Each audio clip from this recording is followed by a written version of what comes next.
This is the ALLPOWERS S2000 portable power station, and after 8 months of real use, I've got a clear picture of where it shines and where it stumbles.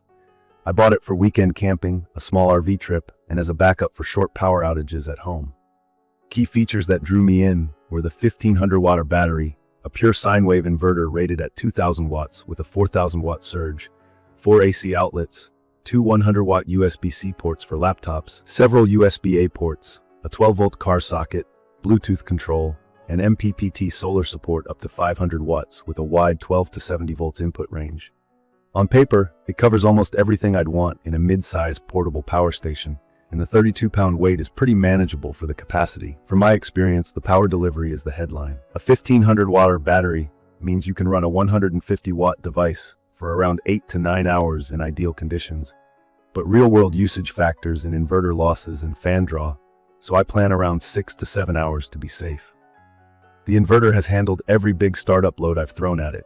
A fridge compressor kicking on, a coffee maker, and a space heater that briefly spikes above 2000 watts before settling. It didn't blink when I ran a treadmill and a TV together as a test. Pure sine wave means it's safe for sensitive electronics like laptops and routers, and I haven't seen any weird flicker or buzzing. Charging flexibility is a strong suit. On AC, it pulls about 400 and goes from low to full in roughly 4 to 5 hours. If I combine wall power with solar, what ALLPOWERS calls dual charging, I see around 800 to 900 watts total going in, which is fast. That's been a lifesaver when I only had a small window before heading out. With solar only, the MPPT controller has been solid. I run a 400 watts array and typically see 300 to 360 watts in good midday sun, which tops it off in a handful of hours from partial discharge. The wide voltage range makes pairing panels easy without juggling a bunch of weird adapters. In my opinion, this is one of its best traits for off-grid days. The user interface is simple and easy to read. The big screen shows battery percent, input-output wattage, and an estimated time remaining. I like that I can quickly check the numbers, especially when I'm trying to balance a cooler, lights, and the occasional work tool. The app is useful for basic monitoring and toggling outputs, but it's not perfect. Bluetooth sometimes drops while charging, and there's a quirky bug where the time remaining estimate can look wrong during charge. I've had the AC power button on the unit need a second press here and there.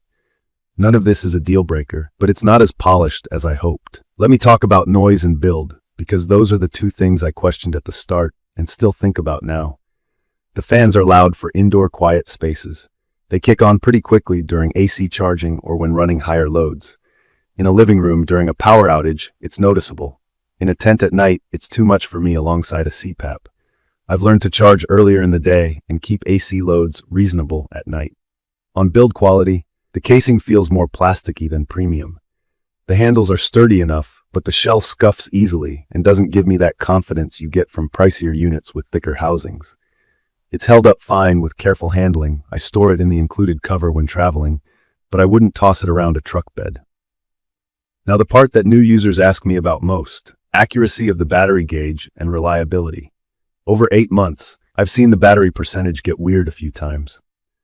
Twice, the unit shut off with the display still showing high teens to low 20s remaining. Running it down to a low state and then fully charging it helped recalibrate, but I don't completely trust the percentage readout under fluctuating loads. I rely more on the wattage and a quick mental math based on what I'm running. I haven't had a DOA or a catastrophic failure. I did email support once with a charging question and got a reply after a couple of days. It was brief, but helpful.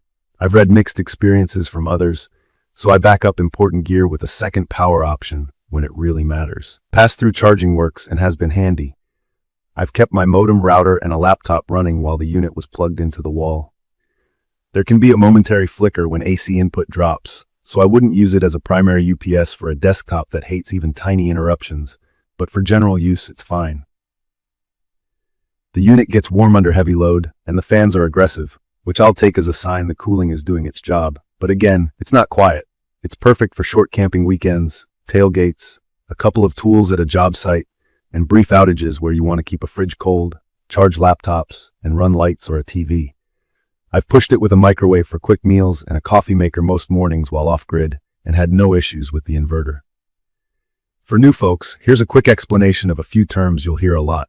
Pure sine wave means the AC power is smooth and safe for electronics. Surge is the quick burst of power needed to start motors. MPPT is the smarter solar controller that squeezes better efficiency from panels. Watt-hours WH measure stored energy, and watts W measure how fast you use it. I'd recommend this for people who value high output and flexible charging more than they care about quiet fans or premium materials. If you want to run a space heater or a big coffee machine in a pinch, this will do it. If you need an affordable way to add serious capacity to an RV or cabin with solar top-ups, it's a strong fit.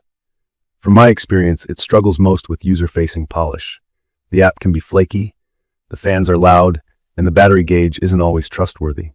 If you're powering medical devices or you need rock-solid reliability every day, I'd look at alternatives with Life PO4 batteries and quieter thermal design, even if they're heavier or cost more. Battery chemistry matters, so here's the simple take. The S2000 uses a higher energy density lithium chemistry that helps keep weight down. It's rated for 1,000+ cycles, which is decent for this class, but it's not the tank-like longevity of some Life PO4 competitors. That trade-off, lighter and more compact for slightly less lifespan, has been fine for how I use it. Time will tell how it holds up over years, but 8 months in, capacity feels consistent, and I haven't noticed quick degradation. In my opinion, the S2000 nails the core job of delivering big power on demand and charging quickly from multiple sources. The price often goes on sale, and when it does, the value is there. The areas that could be better are refinement, noise, and a more accurate state of charge readout. None of those stop me from using it a lot, but they're worth knowing before you buy. In conclusion, this is a strong performer with real-world quirks. If you're okay with the fan noise and can live with an occasionally fussy app and battery gauge, you get a lot of capability in a portable package that's easy to move and quick to recharge. It has powered my camping trips, covered a few outages at home, and handled high-draw appliances without complaint. I'd recommend this for weekend adventurers, DIYers, and anyone who wants fast, versatile charging and 2,000 watts of steady output without dragging around a much heavier unit. If you found this helpful, subscribe for more practical, no-nonsense gear reviews, and leave your questions or your own experience with the S2000 in the comments. Thank you for watching.